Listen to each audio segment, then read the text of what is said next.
தன்னை விட வயசுல ரொம்ப ரொம்ப சின்னவனா இருந்தாலும் ஆட்சி அதிகாரம் பலம் எல்லாம் அவன்கிட்ட இருக்குன்றதுக்காகவே யோகி ஆதித்யநாத் காலில் விழுந்து ஆசீர்வாதம் வாங்கினாரு ரஜினி. அப்ப அது அசிங்கம் இல்லையா?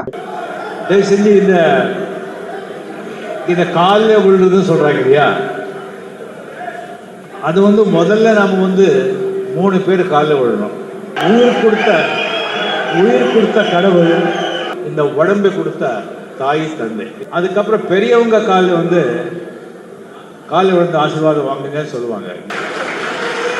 இந்த பணம், பேரு, புகழ், அதிகாரம் இவங்க இருக்கிறவங்க காலில் விழ அவசியம் இல்லை. இந்த பணம், பேரு, புகழ், அதிகாரம் இவங்க இருக்கிறவங்க காலில் விழ அவசியம் இல்லை.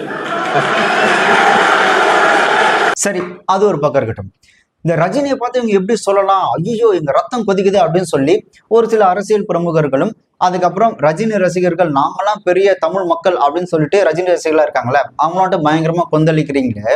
இப்போ உங்ககிட்ட ஒண்ணு கேட்குறேன், தமிழக மக்கள் ஏன் இவ்வளோ கீழ்த்தரமா போயிட்டாங்க அப்படின்னு ரஜினி மேடையில் ஏறி தமிழக மக்களை கீழ்த்தரமா போயிட்டாங்கன்னு சொன்னாரு.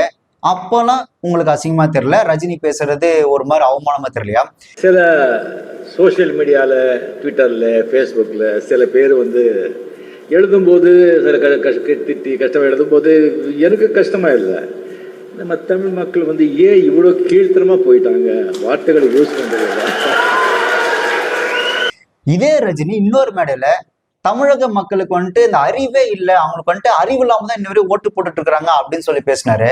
அப்பெல்லாம் உங்களுக்கு அசிங்கமாவோ இந்த ரோஷன்லாம் வரவே இல்லையா? கீழே போனால் 50% லேடிஸுங்க, 20% தான் தெரியுங்க அவங்க ஓட்டு சுயமாக ஓட்டு போடுறது. 30% உங்களுக்கு தெரியாதுங்க. யார் அவங்களுக்கு போடணும் அப்பா, இவங்களுக்கு போடணும் அப்பான்னு போடுறாங்க. அந்த மாதிரி அறிவு இல்லாமல் இருக்காங்க. அதெல்லாம் தான் மக்கள் மேலே மாற்றணும் தான் சொன்னது. சரி.